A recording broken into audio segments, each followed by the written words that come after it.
हाँ बेटा, इसके पहले कहाँ तक पढ़े थे अपन ने, याद है कुछ? हाँ, कॉम्बिनेशन ऑफ द रेजिस्टेंसेस पढ़े थे, ठीक है ना। फिर उसके बाद में उसके कुछ न्यूमेरिकल्स करे थे, ठीक है ना। अच्छे क्वेश्चंस भी किए थे उसमें, ठीक है। चलो, अब कॉम्बिनेशन ऑफ द रेजिस्टेंसेस, तो कौन सा रेजिस्टेंस? हमने बात किए थे कैपिटल आर की रेजिस्टेंस, और कैपिटल आर किसका रेजिस्टेंस होता है? सर्किट का। और सर्किट किसका होता है? कंडक्टिंग वायर्स का। इसका मतलब ये रेजिस्टेंस किसका था?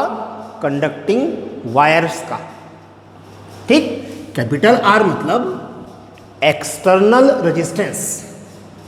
तो एक्सटर्नल और इंटरनल मतलब सोर्स, क्या?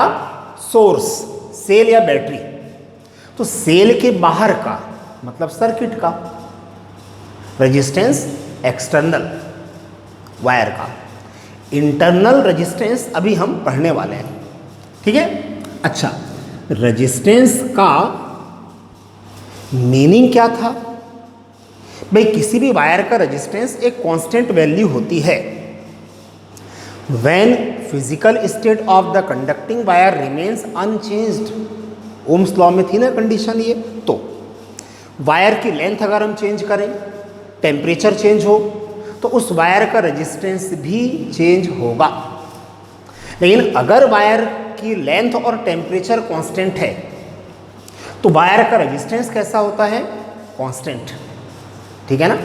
लेकिन रेजिस्टेंस का मीनिंग क्या था? मैं आपसे पूछ रहा हूं रेजिस्टेंस का मीनिंग, ठीक। इधर देखो भाई, अगर मान लो हमने एक सेल लिए, ठीक। सेल में क्या होते हैं? इलेक्ट्रोड्स, कोई ना कोई इलेक्ट्रोलाइट होगा, है ना। ये सेल हो गया। अब सेल से अगर हम एक वायर कनेक्ट कर दें, प्लस माइनस के बीच में हमने एक वायर लगा दिए, तो सेल के बाहर करंट फ्लो होता है प्लस से minus through the free electrons, through the free electrons. और सेल के अंदर करंट फ्लो होता है माइनस से plus through the ions, through the ions. मतलब एक पूरे कंप्लीट साइकिल में करंट फ्लो होता है, कंप्लीट साइकिल में। तो रेजिस्टेंस का क्या मतलब था? कैपिटल आर रेजिस्टेंस या एक्सटर्नल रेजिस्टेंस, तो इसका मीनिंग क्या था? ठीक, ध्यान से सुनना मेरी बात को। When we connect a conducting wire with the electrodes, जैसे हमने वायर को बैटरी से जोड़े तो वायर के अंदर एक इलेक्ट्रिक फील्ड प्रोड्यूस हो जाता है। उस इलेक्ट्रिक फील्ड के कारण अंदर जो फ्री इलेक्ट्रॉन्स हैं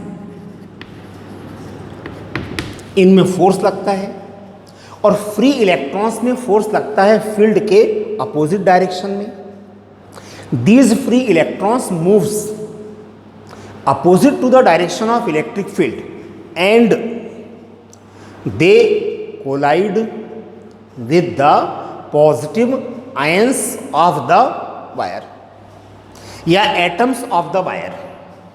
तो फ्री इलेक्ट्रॉन्स के कारण ही तो करंट फ्लो हो रहा था। लेकिन फ्री इलेक्ट्रॉन्स जब मूव करते हैं तो वो टकराते हैं, पॉजिटिव आयन से या एटम से बार बार टकराते हैं। इसका मतलब है कि उनके मोशन का अपोज होता है, फ्री इलेक्ट्रॉन्स के मोशन का अपोज होता है, ठीक। इसी को हम बोलते हैं external resistance of the wire, ठीक। रेजिस्टेंस ऑफर्ड मतलब an obstruction produced in flow of electrons या in flow of current. An obstruction produced in flow of current by the conducting wire is called external resistance of the wire. Electrons के motion का जो oppose होता है उस oppose को ही हम क्या बोलते हैं, रेजिस्टेंस। किसका, कंडक्टिंग वायर का। ठीक है, ये हमने पढ़ चुके थे। ठीक है, अब ध्यान से सुनो, अब एक्चुअल में हम पढ़ रहे हैं इंटरनल रेजिस्टेंस। क्या पढ़ रहे हैं, इंटरनल रेजिस्टेंस।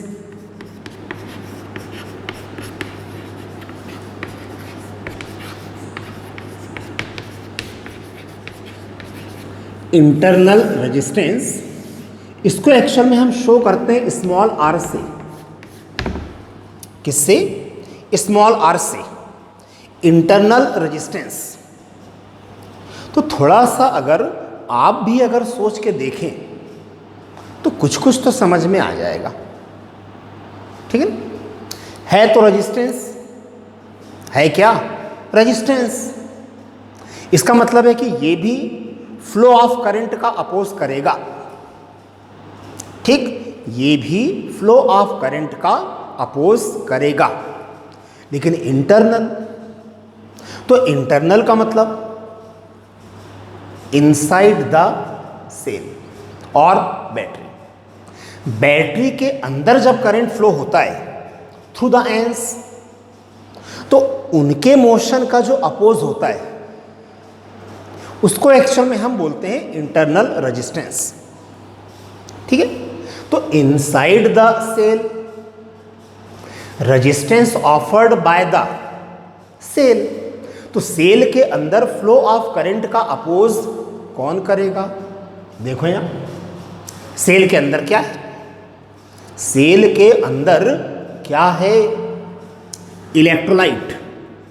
सेल के अंदर क्या है, इलेक्ट्रोलाइट है, इलेक्ट्रोड्स हैं।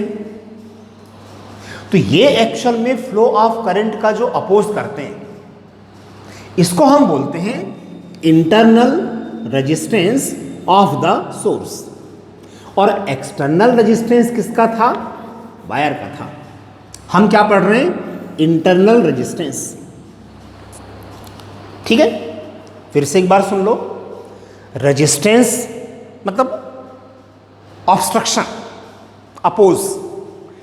Resistance offered by the electrolyte of a cell, resistance offered by the electrolyte of a cell is called internal resistance of the cell, is called internal resistance of the cell. ठीक है, चलो अब factors affected to internal resistance. भाई factors affected to external resistance वो हम पढ़ चुके हैं, याद करो। अब हम क्या पढ़ रहे हैं, factors affected to internal resistance of a source, cell और बैटरी। ठीक है ना, ध्यान से देना। ठीक, पहला ये है internal resistance of cell depends upon nature of the electrolyte, nature of the electrolyte. मतलब इलेक्ट्रोलाइट हम NH4Cl ले रहे हैं या कॉपर सल्फेट ले रहे हैं, H2SO4 ले रहे हैं, जो भी नेचर ऑफ इलेक्ट्रोलाइट पर डिपेंड करेगा। ठीक, दूसरा internal resistance of a cell directly proportional. ध्यान से सुनो, internal resistance of a cell is directly proportional to the concentration of electrolyte, concentration of electrolyte। concentration तो समझते हो ना, अगर इलेक्ट्रोलाइट का कंसंट्रेशन ज़्यादा हो, ज़्यादा गाढ़ा, तो कंसंट्रेशन अगर इलेक्ट्रोलाइट का ज़्यादा है इसका मतलब उसका इंटरनल रेजिस्टेंस भी ज़्यादा होगा। और अगर सेल का इंटरनल रेजिस्टेंस ज़्यादा है तो करंट फ्लो कम करेगा, वो सेल करंट फ्लो कम करेगा। ठीक है ना। Third, internal resistance of a cell is directly proportional to the distance between the electrodes. Distance between the electrodes. क्यों भाई? अगर इलेक्ट्रोड्स के बीच का डिस्टेंस ज़्यादा है तो आयंस को इलेक्ट्रोड तक पहुंचने में ज़्यादा डिस्टेंस ट्रेवल करना पड़ेगा, and during the motion they collide with the background ions and neutral atoms. During the motion they collide with the background ions and neutral atoms, तो उनका अपोज ज़्यादा होगा तो रेजिस्टेंस ज़्यादा होगा। ठीक है? Internal resistance of a cell directly proportional to the distance between the electrolytes, distance between the electrodes, कि अगर इलेक्ट्रोड्स के बीच का डिस्टेंस ज़्यादा है तो रेजिस्टेंस भी ज़्यादा होगा। ठीक है? Next, internal resistance of a cell is inversely proportional, is inversely proportional to the common area of the electrodes immersed in the electrolyte. Common area of the electrodes immersed in the electrolyte. भाई electrodes electrolyte में डूबे हुए ना, तो उनका common area जो electrolyte में डूबा है उसके इनवर्सली प्रोपोर्शनल। मतलब इलेक्ट्रोड्स का ज़्यादा एरिया अगर इलेक्ट्रोलाइट के अंदर है, ज़्यादा एरिया, तो सेल का इंटरनल रेजिस्टेंस कम होगा। आ रही बात समझ में? सेल का इंटरनल रेजिस्टेंस फिर कम होगा। ठीक है? Next, internal resistance of a cell inversely proportional to the temperature, inversely proportional to the temperature. ठीक? कि टेम्परेचर अगर मान लो ज़्यादा है, बैटरी गर्म हो गई, सेल गर्म हो गया, बैटरी गर्म हो गई, तो टेम्परेचर ज़्यादा है, और टेम्परेचर ज़्यादा है तो इंटरनल रेजिस्टेंस, इंटरनल रेजिस्टेंस क्या होगा? Inversely proportional to the temperature. ठीक? कि टेम्परेचर ज़्यादा, इसका मतलब इंटरनल रेजिस्टेंस क्या होगा? कम। क्या होगा? कम। सही है? सोचें एक मिनट। अच्छा, टेम्परेचर कम है तो इंटरनल रेजिस्टेंस ज़्यादा होगा। टेम्परेचर कम तो सेल का इंटरनल रेजिस्टेंस ज़्यादा, तो I इज इक्वल टू क्या होता है? V by R. ध्यान से सुनना, टेम्परेचर कम तो सेल का इंटरनल रेजिस्टेंस ज़्यादा, और इंटरनल रेजिस्टेंस अगर ज़्यादा होगा तो सेल करंट कम फ्लो करेगा, सेल करंट कम फ्लो करेगा। कोई एग्जाम्पल हम बता सकते हैं क्या? बिल्कुल। आप देखना, ठंड के दिनों में गाड़ी में स्टार्टिंग ट्रबल होता है, गाड़ियों में स्टार्टिंग ट्रबल होता है ना? साइकिल छोड़ के। अब ये नहीं कि सर साइकिल में होता है। ठीक? जिन गाड़ियों में से बैटरी का यूज़ हो रहा है तो ठंड में स्टार्टिंग ट्रबल होता है। क्यों होता है? अच्छा, मैंने बोला ठंड। ठीक? ठंड के दिनों में ना, इसका मतलब टेम्परेचर कम, और टेम्परेचर कम तो बैटरी का इंटरनल रेजिस्टेंस ज़्यादा, बैटरी का इंटरनल रेजिस्टेंस ज़्यादा, और इंटरनल रेजिस्टेंस ज़्यादा है तो बैटरी करंट सप्लाई कम करेगी, बैटरी करंट सप्लाई कम करेगी। ठीक है?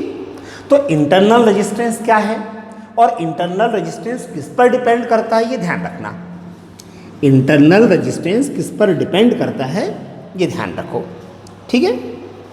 चलो,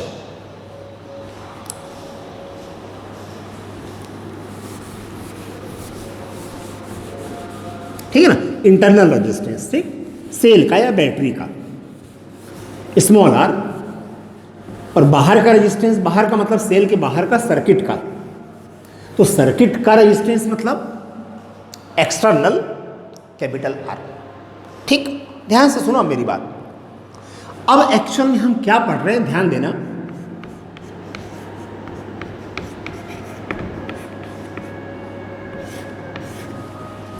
EMF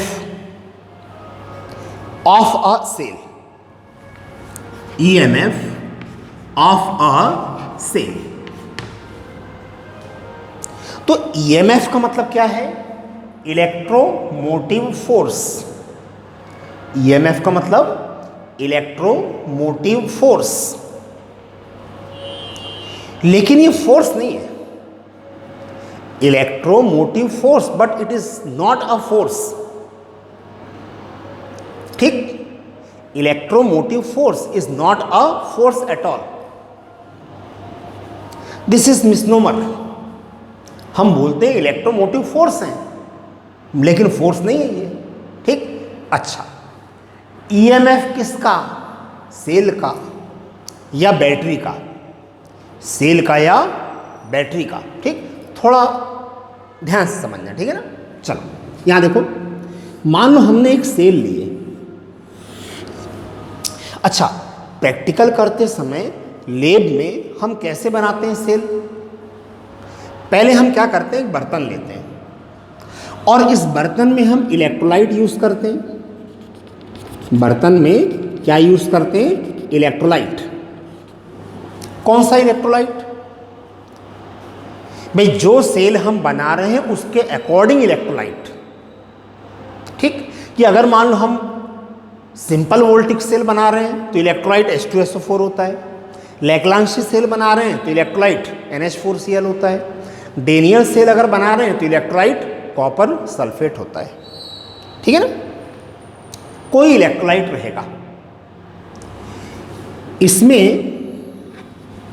इलेक्ट्रोड्स हम डुबाते हैं, इलेक्ट्रोड्स डुबाते हैं। अब इलेक्ट्रोड्स है ना, ध्यान देना, हर सेल में इलेक्ट्रोड्स के लिए कौन सा मेटल हम यूज करते हैं वो अलग अलग होता है। हर सेल में वो अलग अलग होता है। ठीक है ना, जैसे वोल्टिक सेल में हम यूज करते हैं कॉपर और जिंक। लैग्रांजी सेल में हम यूज करते हैं कार्बन और जिंक, कार्बन और जिंक। ठीक, तो ऐसा क्यों? देखो, अलग अलग सेल में हम अलग अलग मेटल्स के इलेक्ट्रोड यूज करते हैं। इलेक्ट्रोड्स मतलब रॉड्स होती हैं। जब सेल से करंट लेना होता है तो इलेक्ट्रोड्स को डुबा दिए। भाई सेल से हम करंट नहीं लेना है, इलेक्ट्रोड को निकाल के बाहर रख दो आप। ठीक, इलेक्ट्रोड्स को बाहर कर दिए, इसका मतलब सेल करंट फ्लो नहीं करेगा। जब करंट लेना होगा तभी हम इलेक्ट्रोड्स को डुबाएंगे, ध्यान रखना।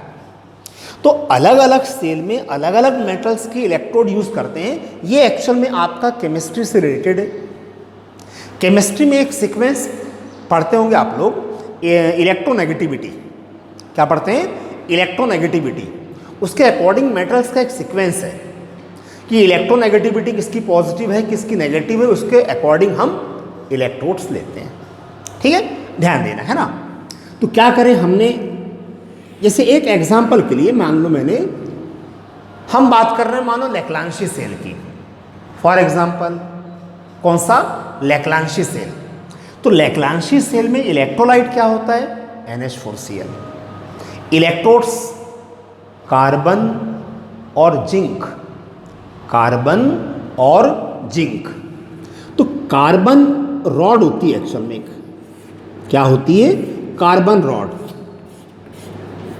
किसकी रॉड है ये? कार्बन की। कार्बन की रॉड किसका काम करती है? एनोड का, मतलब प्लस। और जिंक की रॉड किसका काम करती है? कैथोड का। जिंक की रॉड किसका काम करती है? कैथोड का, मतलब माइनस। ठीक है ना। लैग्रांजी सेल में थोड़ा बड़ा बना देता हूं। भाई ये वेसल हो गया, ठीक। एनोड के लिए क्या लेते हैं, कार्बन रॉड।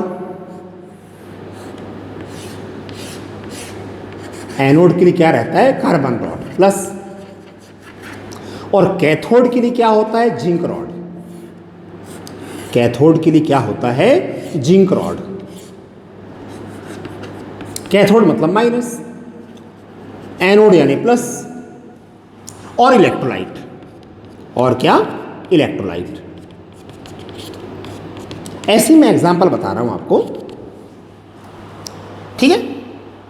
चलो, है ना, ध्यान से सुनो। तो carbon rod anode plus positive potential, zinc rod cathode minus. इसका मतलब जिंक रॉड का पोटेंशियल नेगेटिव। ध्यान देना मेरी बात। तो ये प्लस माइनस पहले से थोड़ी होते हैं कि हमने मान लो इलेक्ट्रोड्स को हाथ में पकड़ के रखे, जिंक रॉड कार्बन रॉड, तो प्लस माइनस अभी थोड़ी है, अभी कोई प्लस माइनस नहीं है, ठीक। कि ये मान लो हमने मान ली जिंक रॉड और ये थी कार्बन रॉड, बाहर है, अभी सेल के बाहर है, तो अभी कोई प्लस माइनस थोड़ी है, अभी कोई प्लस माइनस नहीं है। तो कब प्लस माइनस होते हैं ये, इनका पोटेंशियल कब पॉजिटिव कब negative, when electrodes are immersed in electrolyte, when electrodes are immersed in electrolyte. ध्यान से सुनना मेरी बात को, जो बुक में नहीं होगा, ठीक है। भी कैसे ये प्लस माइनस बन जाते हैं। प्लस माइनस का मतलब कि जैसे हमने इलेक्ट्रोड्स को डुबाए तो कार्बन रॉड पॉजिटिवली चार्ज हो गई और जिंक रॉड नेगेटिवली चार्ज हो गई। डुबाने के बाद कार्बन रॉड पॉजिटिवली चार्ज हो गई और जिंक रॉड नेगेटिवली चार्ज हो गई। कैसे, कैसे, ठीक, ध्यान से सुनो। होता क्या है भाई, इलेक्ट्रोलाइट लिए ना हमने, भाई मान लो हमने इलेक्ट्रोलाइट एक्चुअल में क्या लिए थे, NH4Cl, और सॉल्यूशन की फॉर्म में है ना, तो अमोनियम प्लस आयन और क्लोरीन नेगेटिव आयन। इस इलेक्ट्रोलाइट में क्या है, ammonium positive ion, chlorine negative ion. तो जैसे हमने इलेक्ट्रोड्स को डुबाए, ध्यान देना, जैसे हमने इलेक्ट्रोड को डुबाए तो इलेक्ट्रोलाइट के जो अमोनियम पॉजिटिव आयन थे ये कहां जाते हैं, कार्बन रॉड। पॉजिटिव आयन कहां जाते हैं, कार्बन रॉड पर। पॉजिटिव आयन कहां गए, कार्बन रॉड में, और कार्बन रॉड से इलेक्ट्रॉन लेकर, कार्बन रॉड से इलेक्ट्रॉन लेकर न्यूट्रल हो जाते हैं, मतलब अमोनियम रेडिकल, है ना। तो ध्यान से वर्ड को जरा ध्यान से सुनो। ये अमोनियम पॉजिटिव आयन कहां गए, कार्बन रॉड में। कार्बन रॉड से इलेक्ट्रॉन लेकर, क्या बोल रहा हूं, इलेक्ट्रॉन लेकर न्यूट्रल हुए। तो कार्बन की रॉड में इलेक्ट्रॉन डिफिशियंसी, कार्बन रॉड में इलेक्ट्रॉन डिफिशियंसी और इलेक्ट्रॉन की कमी के कारण कैसा चार्ज प्रोड्यूस होता है, पॉजिटिव। तो कार्बन रॉड हो जाती है पॉजिटिवली चार्ज। कार्बन रॉड कैसी हो जाती है, पॉजिटिवली चार्ज। तो इसका पोटेंशियल कितना होता है, पॉजिटिव। इसका पोटेंशियल कितना होता है, कैसा होता है, पॉजिटिव। आई बात समझ में। चलो, NH4Cl के नेगेटिव आयन कौन से हैं, क्लोरीन। क्लोरीन नेगेटिव आयन, तो इलेक्ट्रोलाइट के नेगेटिव आयन कहां जाएंगे, माइनस पे। तो ये क्लोरीन नेगेटिव आयन कहां जा रहे हैं, जिंक रॉड में। Negative ion ions are negatively charged. तो ये क्लोरीन नेगेटिव आयन कहाँ गए? जिंक रॉड में। नेगेटिव आयन, नेगेटिव आयन ध्यान रखना इलेक्ट्रॉन डोनेट करके न्यूट्रल होते हैं। पॉजिटिव आयन इलेक्ट्रॉन लेकर न्यूट्रल, और नेगेटिव आयन इलेक्ट्रॉन देकर न्यूट्रल हो जाते हैं। तो ये क्लोरीन नेगेटिव आयन कहाँ गए? जिंक रॉड में, नेगेटिव आयन, और जिंक रॉड को इलेक्ट्रॉन देकर न्यूट्रल। ठीक, तो क्लोरीन एटम बना लेते हैं। क्या बना लेते हैं? Chlorine atom. जिंक रॉड को इलेक्ट्रॉन देकर, तो जिंक रॉड में इलेक्ट्रॉन इफिशियंसी, जिंक रॉड में इलेक्ट्रॉन इफिशियंसी मतलब इलेक्ट्रॉन ज्यादा। Efficiency of electron produces negative charge, efficiency of electron produces negative charge. पढ़े थे ना इलेक्ट्रोस्टैटिक्स में, याद है कुछ? तो जिंक रॉड कैसी हो जाती है? Negatively charge. तो इसका पोटेंशियल कैसा? नेगेटिव। ठीक है, जैसे ही हमने इलेक्ट्रोड्स को डुबाए, जैसे ही हमने इलेक्ट्रोड्स को डुबाए तो केमिकल रिएक्शन हुआ। पॉजिटिव आयन कहां गए? कार्बन रॉड में, इलेक्ट्रॉन लेकर न्यूट्रल हो गए। तो कार्बन रॉड से इलेक्ट्रॉन लेकर, कार्बन रॉड में इलेक्ट्रॉन डिफिशियंसी, इलेक्ट्रॉन की कमी, तो कार्बन रॉड कैसा हो जाता है? Positively charge. तो उसका पोटेंशियल कैसा होता है? Positive, which is called anode, which is called anode. Electrolyte के नेगेटिव आयंस कहां जाते हैं? जिंक रॉड में, माइनस में। इलेक्ट्रोलाइट के नेगेटिव आयंस कहां जा रहे हैं? जिंक रॉड में। और नेगेटिव आयंस हैं तो इलेक्ट्रॉन देकर, जिंक रॉड को इलेक्ट्रॉन डोनेट करके न्यूट्रल होते हैं। Chlorine atoms, chlorine atoms. ठीक, तो इलेक्ट्रॉन दे करना, तो जिंक रॉड में इलेक्ट्रॉन इफिशियंसी, इलेक्ट्रॉन की अधिकता, इलेक्ट्रॉन ज़्यादा हो जाते हैं। तो इलेक्ट्रॉन इफिशियंसी के कारण जिंक रॉड कैसी हो जाती है? Negatively charge. It's potential is negative, so it is called cathode. It is called cathode. तो अब आप देखो, दोनों इलेक्ट्रोड्स में एक इलेक्ट्रोड कैसा है? Positively charge. दूसरा इलेक्ट्रोड कैसा है? Negatively charge. इसका पोटेंशियल पॉजिटिव, इसका पोटेंशियल नेगेटिव। तो दोनों इलेक्ट्रोड्स के बीच में एक पोटेंशियल डिफरेंस, पोटेंशियल डिफरेंस मतलब वोल्टेज इस्टेब्लिश हो जाता है, एक पोटेंशियल डिफरेंस सेटअप हो जाता है। ठीक है, जैसे लैग्रांजी सेल का ईएमएफ 1.5 वोल्ट होता है। लैग्रांजी सेल का ईएमएफ कितना होता है? 1.5 वोल्ट। ठीक है, थोड़ा ध्यान से मेरी बात को सुनना। अभी आप बोलोगे सर 1.5 ही क्यों होता है? हमने इलेक्ट्रोड्स को डुबाए, आयंस कहाँ आ रहे हैं? इलेक्ट्रोड्स में।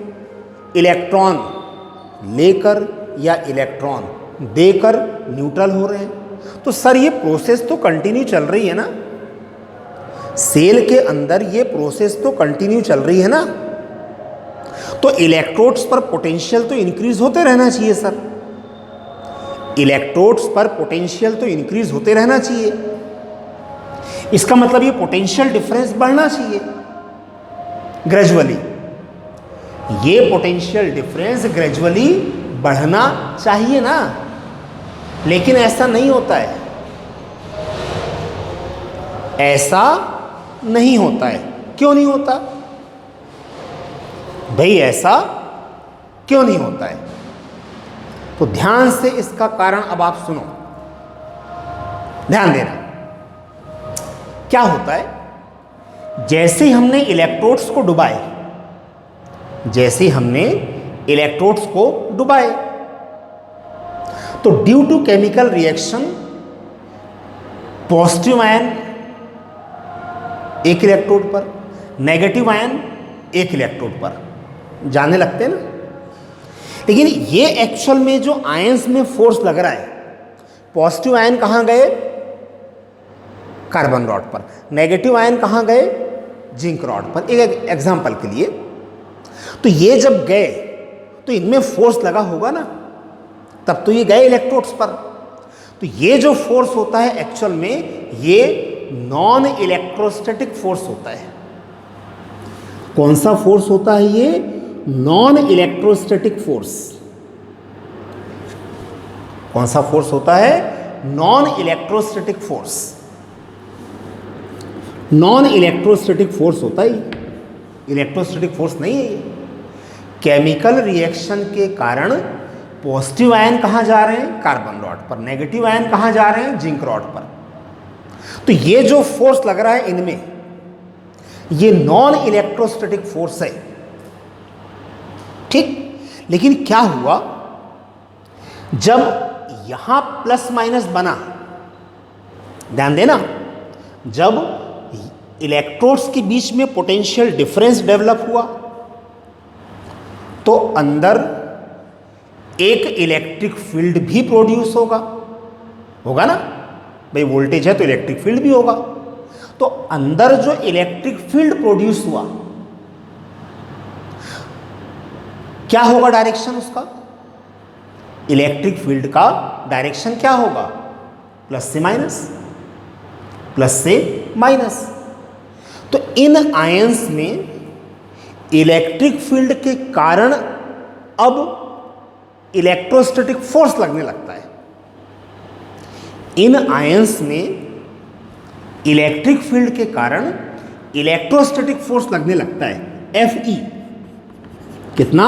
Fe निकाल सकते हैं ना, F is equal to Q E से, F is equal to Q E से, ठीक। ध्यान से सुनना, लेकिन नॉन इलेक्ट्रोस्टैटिक फोर्स जो लग रहा था, थोड़ा ध्यान दो इधर, अच्छा 2 मिनट। नॉन इलेक्ट्रोस्टैटिक फोर्स जो लग रहा था, तो पॉजिटिव आयन कहां जा रहे थे? देखो, कार्बन रॉड में। किधर जा रहे थे? कार्बन रॉड में, ठीक है। किधर जा रहे थे? कार्बन रॉड में, नॉन इलेक्ट्रोस्टैटिक फोर्स के कारण। लेकिन अंदर जब इलेक्ट्रिक फील्ड प्रोड्यूस हो गया तो अब इन आयंस में इलेक्ट्रिक फोर्स भी लगेगा। इलेक्ट्रिक फील्ड का डायरेक्शन क्या है? From high potential to low potential, electric field का डायरेक्शन। और हमको ये मालूम है कि पॉजिटिव चार्ज में फोर्स लगता है फील्ड के डायरेक्शन में, और नेगेटिव चार्ज में फोर्स लगता है फील्ड के अपोजिट डायरेक्शन में। इलेक्ट्रोस्टैटिक्स में पढ़े हैं, ठीक। तो पॉजिटिव आयन में फोर्स किधर लग रहा था? नॉन इलेक्ट्रोस्टैटिक फोर्स किधर था? Towards carbon rod. Positive ion में नॉन इलेक्ट्रोस्टैटिक फोर्स किधर लग रहा था? Towards carbon rod. और इलेक्ट्रिक फील्ड के कारण पॉजिटिव आयन में फोर्स किधर लगेगा? फील्ड के डायरेक्शन में, फील्ड के डायरेक्शन में। इसका मतलब नॉन इलेक्ट्रोस्टैटिक फोर्स जो था Fn और इलेक्ट्रोस्टैटिक फोर्स जो था Fe, दोनों का डायरेक्शन कैसा है? अपोजिट। दोनों का डायरेक्शन कैसा है? अपोजिट, ठीक है भाई। In within the electrolyte, within the electrolyte ions में नॉन इलेक्ट्रोस्टैटिक फोर्स लग रहा है और इलेक्ट्रिक फोर्स भी लग रहा है। एक एग्जांपल के लिए मैंने लिया पॉजिटिव आयन, तो पॉजिटिव आयन में इलेक्ट्रिक फोर्स किधर लगेगा? फील्ड के डायरेक्शन में, इनसाइड द सेम। और नॉन इलेक्ट्रोस्टैटिक फोर्स उसके अपोजिट डायरेक्शन में। तो ये दोनों फोर्सेस एक्चुअल में जब इक्वल हो जाएंगे इन मैग्नीट्यूड, तो रिजल्टेंट फोर्स कितना हो जाएगा? 0। रिजल्टेंट फोर्स कितना हो जाएगा? 0। तो अब इलेक्ट्रोड्स में आयन का डिपोजिशन जो है वो बंद हो जाएगा। अब इलेक्ट्रोड्स में आयंस का जो डिपोजिशन है वो स्टॉप।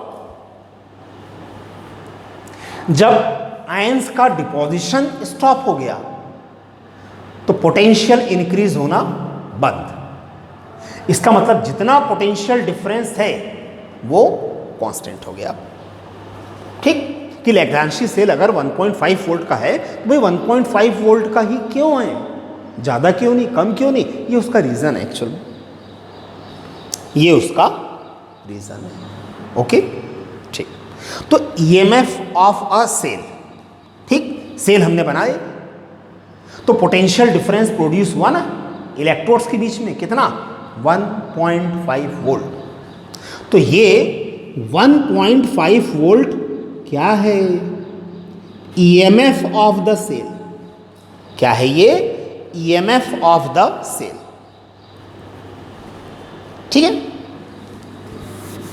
देखो इधर, अब हम ईएमएफ की बात कर रहे हैं। किसकी बात कर रहे हैं? ईएमएफ की। ठीक, EMF of a cell, electromotive force, लेकिन फोर्स नहीं है।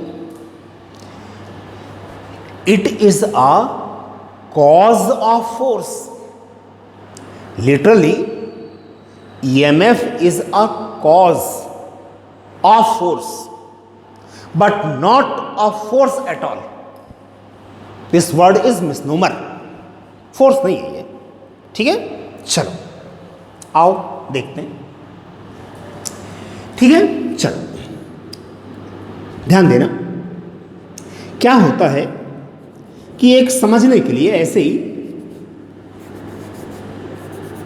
मैं ये सेल हो गया, ये इलेक्ट्रोलाइट हो गया, या आपका इलेक्ट्रोड्स हो गए। क्या हो गए? इलेक्ट्रोड्स।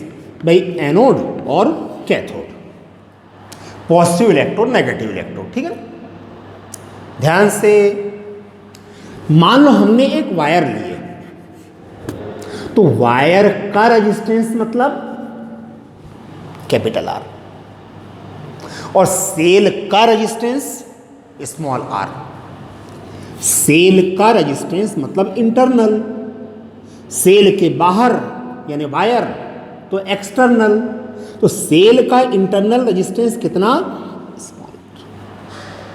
ठीक, देखो अब अगर इस सेल के प्लस माइनस, सेल के प्लस माइनस, एक काम करो, अभी मैं इसको प्लस मान ले रहा हूं, इसको माइनस ले रहा हूं। ठीक है ना, कोई दिक्कत नहीं। इलेक्ट्रोड चेंज कर दिए अपन ने, ये प्लस है और ये माइनस। तो अगर इस वायर को हमने बैटरी से कनेक्ट कर दिए, वायर को हमने बैटरी से कनेक्ट कर दिए, तो करंट फ्लो होगा ना, वायर में करंट फ्लो होगा। अच्छा पहले मेरे को ये बताओ, केवल वायर में ही करंट फ्लो होगा क्या? केवल वायर में ही करंट फ्लो होगा क्या? नहीं, पूरे सर्किट में करंट फ्लो होगा। पूरे सर्किट में वायर में करंट फ्लो होगा प्लस से माइनस। सेल के बाहर करंट फ्लो होता है from high potential to low potential, और सेल के अंदर करंट फ्लो होता है माइनस से प्लस। सेल के अंदर करंट फ्लो होता है माइनस से प्लस। तो इसका जो अपोज करता है उसको हम बोलते हैं इंटरनल रेजिस्टेंस। वायर में करंट का अपोज बोलें या इलेक्ट्रॉन्स के मोशन का अपोज बोलें, उसको हम बोलते हैं एक्सटर्नल रेजिस्टेंस। ठीक, करंट पूरे एक साइकिल में फ्लो होता है। ठीक, इसका मतलब ये सेल कितना करंट देगा, कि हमने एक सेल दिए, वायर जोड़ दिए, सेल हमको कितना करंट देगा ये किस पर डिपेंड करेगा? दोनों पर। किस पर डिपेंड करेगा? दोनों पर। भाई ओम्स लॉ के according I is equal to क्या होता है, वी अपॉन आर। लेकिन यहां तो दोनों रेजिस्टेंस है ना, यहां तो दोनों रेजिस्टेंस है, ठीक। तो कितना करंट फ्लो होगा वो डिपेंड करते हैं ये दोनों रेजिस्टेंस डिपेंड करते हैं, ठीक है। चलो देखो यहां, चलो तो ईएमएफ देखो, फिजिक्स के अकॉर्डिंग इसकी जो डेफिनेशन है, ध्यान से सुनना, फिजिक्स के अकॉर्डिंग ईएमएफ की जो डेफिनेशन है, सुनना, EMF of a cell defined as the energy supplied by the cell, energy supplied by the cell in carrying unit charge once round in complete circuit,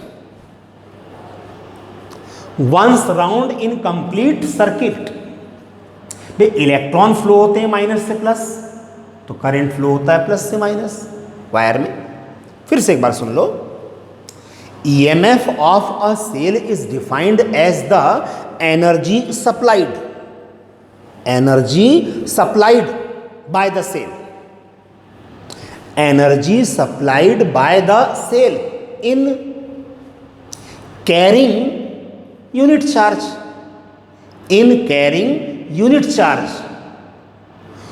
once round in complete circuit, ठीक है, ठीक। थोड़ा और easy way में बोल दें इसको, यहां देखो, EMF of a cell E is equal to W upon Q. आप ही बताओ इसका क्या मतलब, इतनी फिजिक्स पढ़ लिए हैं तो मैंने अगर यहां लिख दिया हूं, वर्ड्स में आपसे बनना चाहिए, W का मतलब क्या है, वर्क डन और एनर्जी, वर्क डन। भाई जैसे हमने वायर में सेल जोड़े तो इलेक्ट्रॉन मूव करने लग गए, इलेक्ट्रॉन एक सर्टेन डायरेक्शन में मूव कर रहे हैं माइनस से प्लस, तो करंट फ्लो हो रहा है प्लस से माइनस। तो W मीन्स क्या, work done by the source in carrying charge once round in complete circuit. फिर से एक बार सुन लो, W क्या है, work done by the source या energy supplied by the source. W is what, work done by the source in carrying charge. अभी मैंने यूनिट चार्ज नहीं बोला हूं, है ना। क्या है W, work done by the source in carrying charge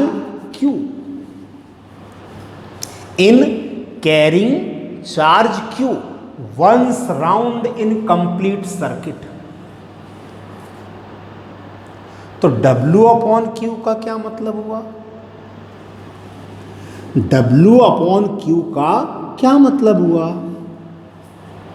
बता सकते हो, ऐसा थोड़ी है।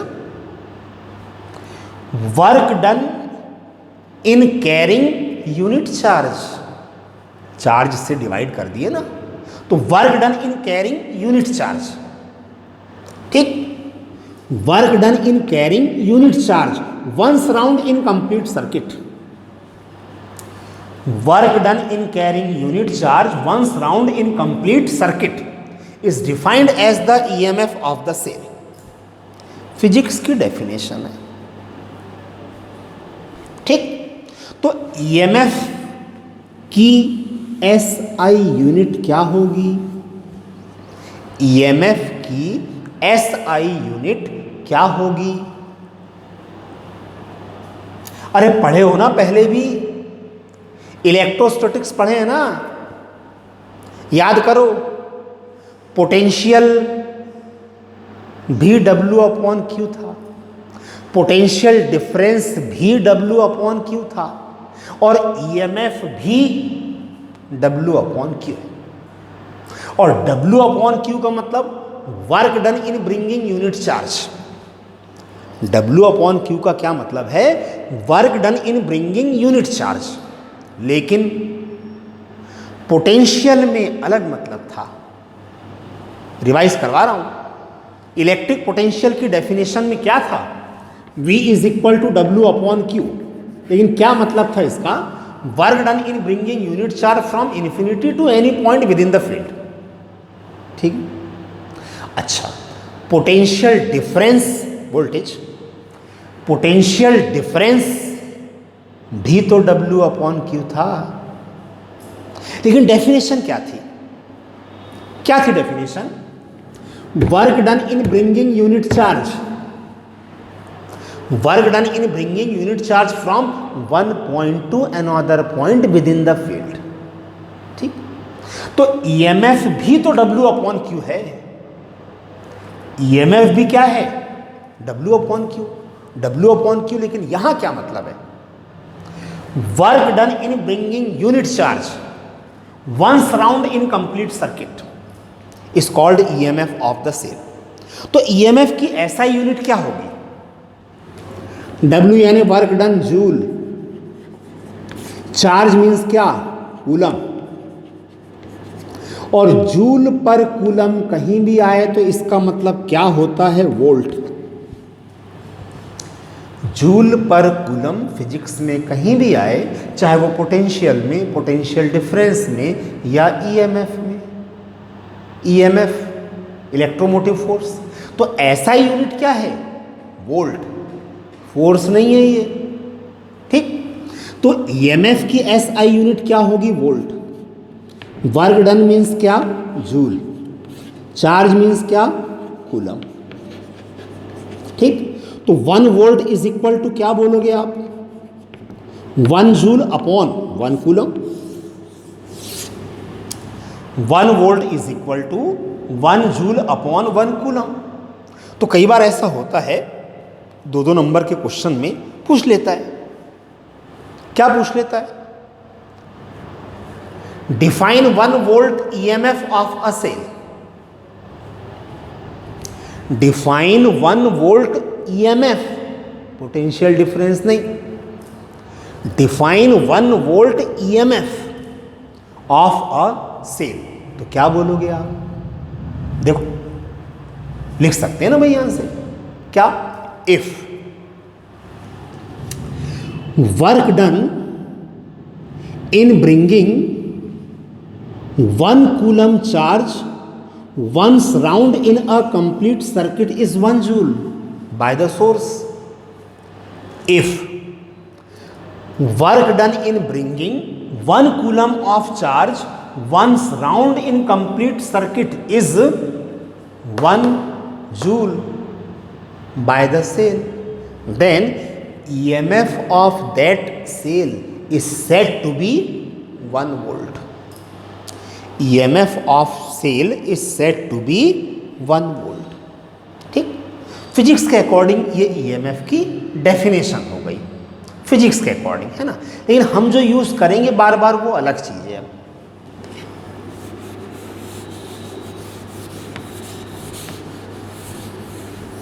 हम जो यूज करेंगे वो अलग चीज है। ठीक है, थोड़ा सुन लो इधर। क्या होता है, सेल और बैटरी अगर जैसे मार्केट से हम रेडीमेड लेते हैं, ठीक, सेल या बैटरी, भाई बाइक वगैरह में बैटरी होती है ना, टॉर्च वगैरह में सेल होता है। ठीक। तो मार्केट से हम जो लेते हैं तो उसमें लिखा रहता है कि कितने वोल्ट का है, उसमें लिखा रहता है रेटेड। तो अगर मान लो बैटरी में लिखा है 6 वोल्ट, बैटरी हमने मार्केट से ली है, उसमें कितना लिखा है 6 वोल्ट। तो ये 6 वोल्ट क्या है? ये उस बैटरी का ईएमएफ है। क्या है? ईएमएफ है। लेकिन जब हम बैटरी से करंट लेते हैं, जब हम बैटरी से करंट लेते हैं या जब हम बैटरी यूज करते हैं, ठीक, तो बैटरी से हमको 6 वोल्ट नहीं मिलता। बैटरी से हमको 6 वोल्ट नहीं मिलता, कम हो जाता है। मान लो हो गया 4 वोल्ट। कितना हो गया? 4 वोल्ट। कितना कम हुआ? 2 वोल्ट। यानी वोल्टेज ड्रॉप कितना? 2 वोल्ट। तो 6 वोल्ट था जब हम सेल से करंट नहीं ले रहे थे। ध्यान से सुनो, देखो सुन लो फिर से एक बार। रेडीमेड बैटरी हमने अगर लिए, बैटरी में लिखा हुआ है कि 6 वोल्ट, तो ये 6 वोल्ट एक्चुअल में उस बैटरी का ईएमएफ है, उस बैटरी का ईएमएफ। ठीक, ध्यान सुनो, अगर हम करंट ना लें, सेल से बैटरी से अगर हम करंट नहीं ले रहे हैं, तो potential difference between the electrodes maximum, potential difference between the electrodes maximum, this maximum potential difference is called EMF of the cell. This maximum potential difference between the electrodes is called EMF of the cell. कब? When we do not take current from cell. अगर हम cell से current नहीं ले रहे हैं, या इसको बोलते हैं when cell is in open circuit। क्या बोलते हैं इसको?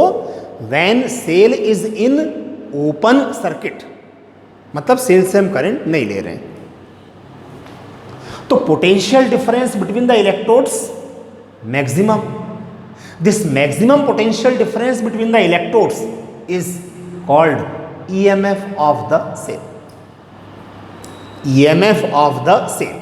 ठीक है, अब देखो, अगर हम सेल से करंट ले रहे हैं